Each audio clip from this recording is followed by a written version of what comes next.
Olá, seja bem-vindo ou seja bem-vinda ao Dincast, o podcast feito para ajudar empresários e executivos de médias e grandes empresas a se tornarem líderes de mercado por meio da transformação de dados em estratégias de negócios. Me chamo Távia Lorenzo Mota e sou advogada associada da Amaral e Asbeck Advogados. Falaremos hoje sobre o tema execução fiscal e como é um tema de muitas nuances, me proponho a inaugurar a primeira parte hoje para explicar como a execução fiscal ocorre e qual o seu procedimento.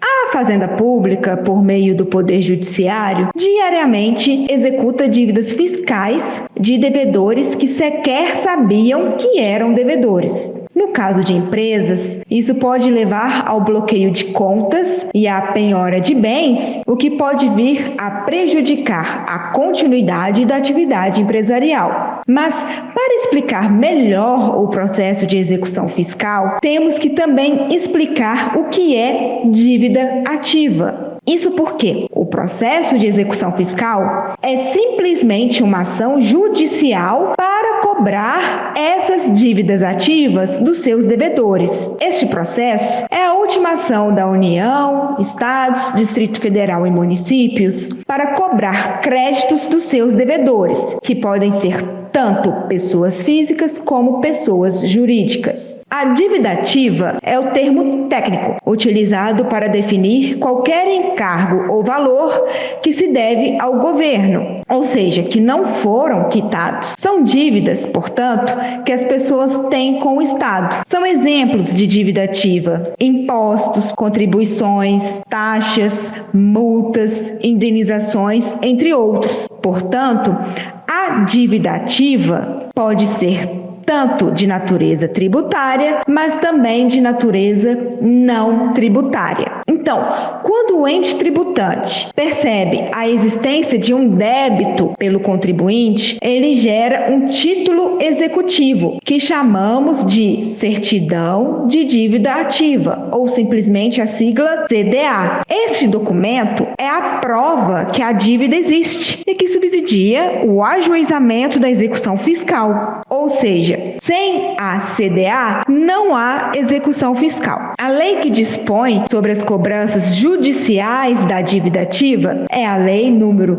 6.830 de 1980, também chamada de Lei de Execução Fiscal ou apenas conhecida pela sigla LEF, e padroniza os procedimentos das ações que visam executar os valores devidos ao Estado. Em algumas situações, a LEF, que é a lei especial que regulamenta a execução fiscal, como já mencionamos, ela se mostra omissa. Assim, nos casos não regulamentados pela lei, utiliza-se o Código de Processo Civil, conforme estabelecido na própria Lei de Execução Fiscal. Assim, o Código de Processo Civil é a legislação suplementar nos casos de execução da dívida ativa, sendo a principal lei a ser consultada quando o tema em questão não estiver previsto na LEF. Pois bem, o início da execução fiscal se tem com o protocolo e distribuição da petição inicial do Estado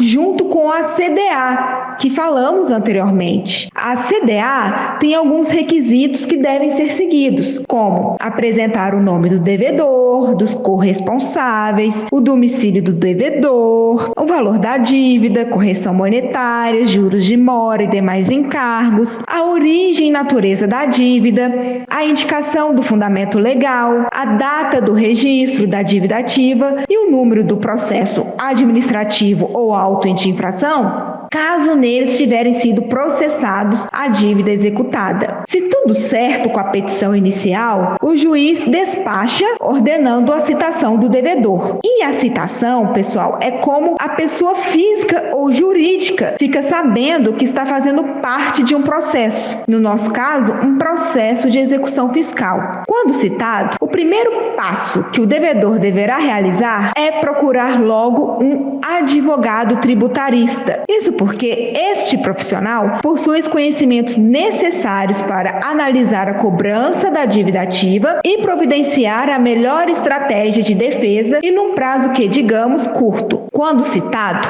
o executado tem um prazo de 5 dias para pagar a dívida e todos os seus encargos ou nomear bens de valor equivalente ao débito para penhora, garantindo assim a execução. Conforme estipulado na LEF, a penhora dos bens segue uma ordem de prioridade, que é: primeiro se busca dinheiro, depois título de dívida pública ou de crédito com cotação em bolsa, depois pedras e metais preciosos e depois imóveis, navios e aeronaves, veículos, móveis, semoventes e, por fim, direitos e ações. É importante ressaltar que a penhora sempre vai respeitar a ordem descrita acima. Então, mesmo que sua empresa esteja com uma dívida de IPTU de um imóvel, por exemplo, a penhora não vai se iniciar pelo imóvel, mas vai seguir a ordem disposta em lei. Caso o devedor nomeie para a justiça os bens à penhora, o juiz vai determinar a lavratura do termo de penhora e os bens nomeados serão avaliados, penhorados e entregues ao depositário, que tem o dever de cuidar e guardar os bens durante todo o processo de execução fiscal. É possível, dependendo do caso, que o depositário nomeado pelo juiz seja o próprio executado. Lembrando que, caso o devedor não pague e nem nomeie bens à penhora no prazo de 5 dias, o Estado buscará então patrimônio do devedor para saldar a dívida, tudo naquela ordem de bens já mencionada, expedindo-se também